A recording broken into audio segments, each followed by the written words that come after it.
casado na igreja, eu não costumo fazer isso.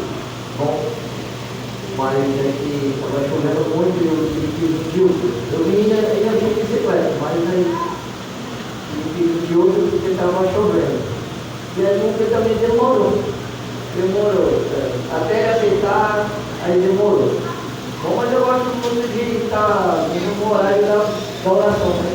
Importante é a oração, importante é buscar a Deus, né? Acima de todas as coisas.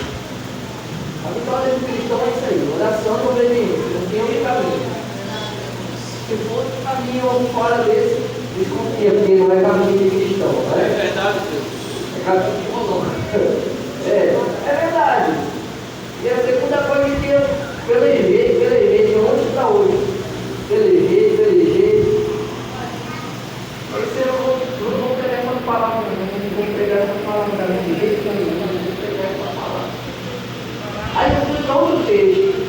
Aí eu li. Aí quando eu fui para a oração, quando eu ia para outro texto, Jesus se calava. Aí quando eu voltava no texto que Jesus mandou pregar, aí Jesus se revelava. Tá bom, né? É melhor falar a verdade do que pagar o preço depois, né? É verdade, né? Porque nós, como cristãos, muitas vezes nós tememos, né? A palavra. Não tem um que não tema. Não tem um que não vai tremer diante da presença de Deus. Ele que diz que não treme, é aquele que diz que não sente nervoso, porque já está vivendo uma vida única. Então, mais ou menos. Livro de Malaquias, só abrir o livro de Mateus, você volta um livro, é mais fácil. Glória a Jesus. É mais fácil. Livro de Malaquias, no capítulo 3, versículo de número 16, e no capítulo 4, versículo 2, em diante.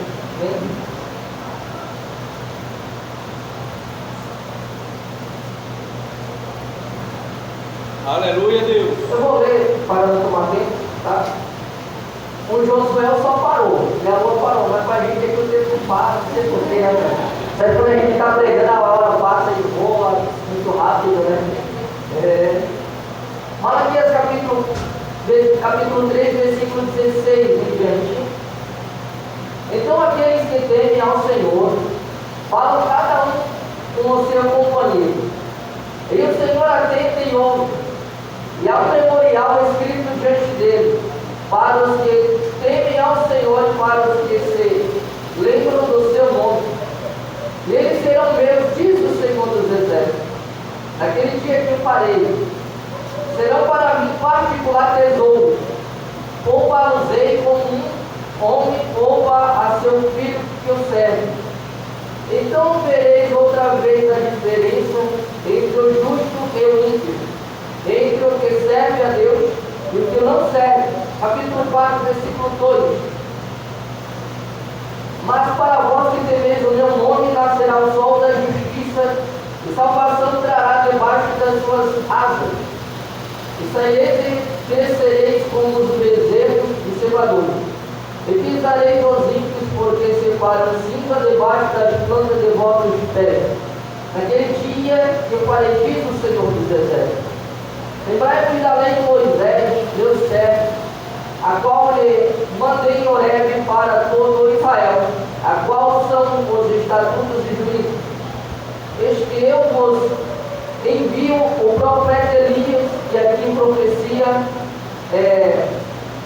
o profeta João Batista, né?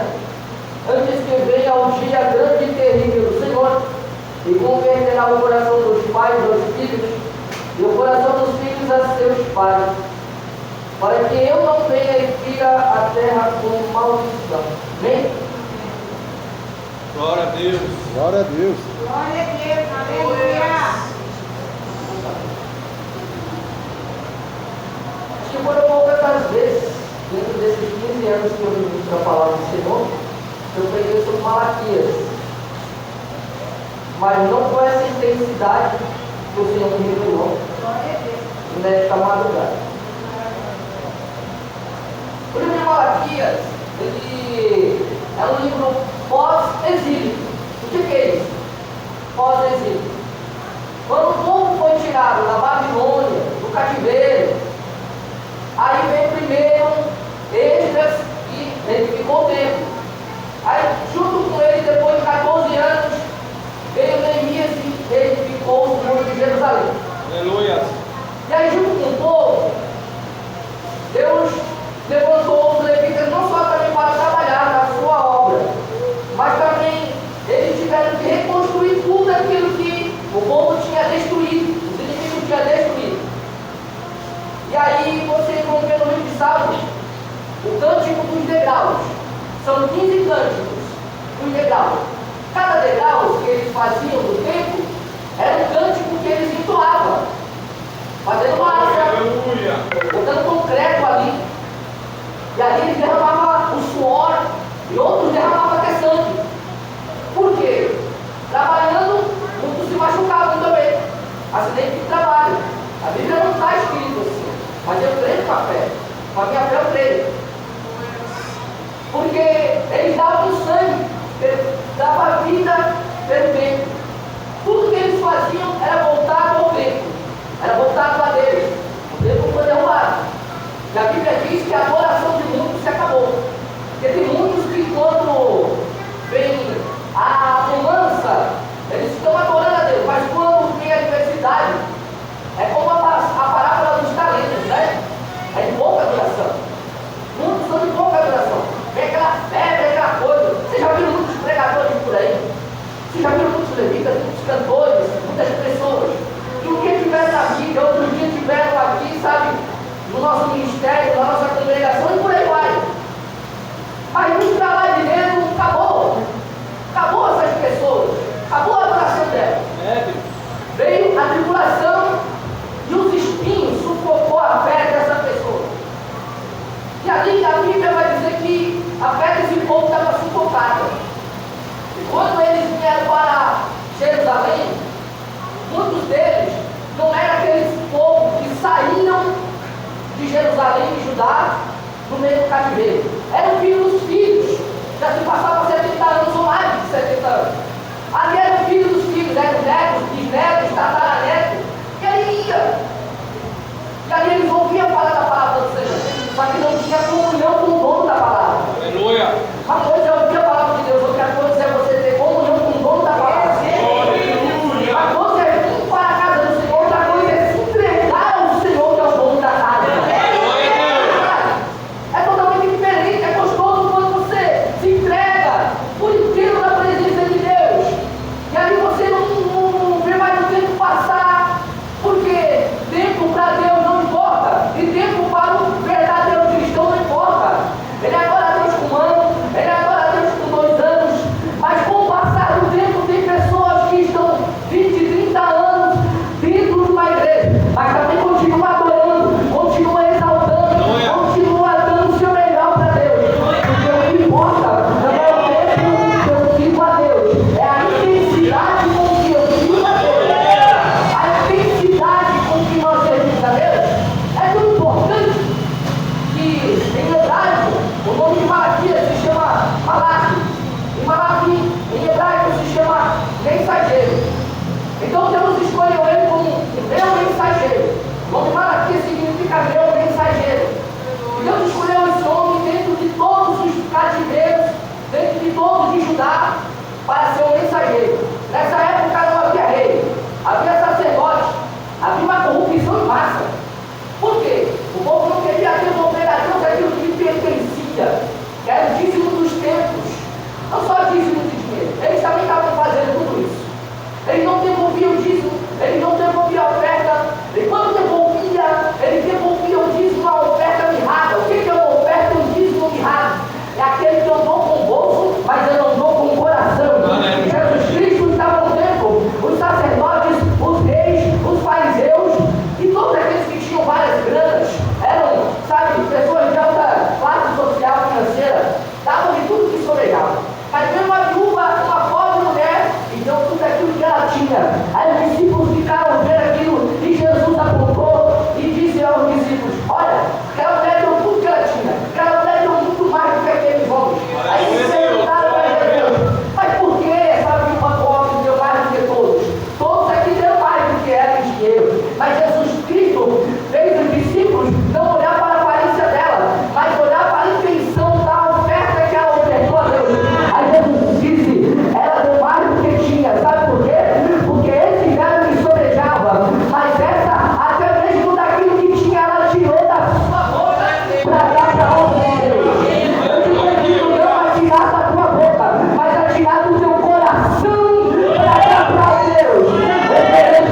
As suas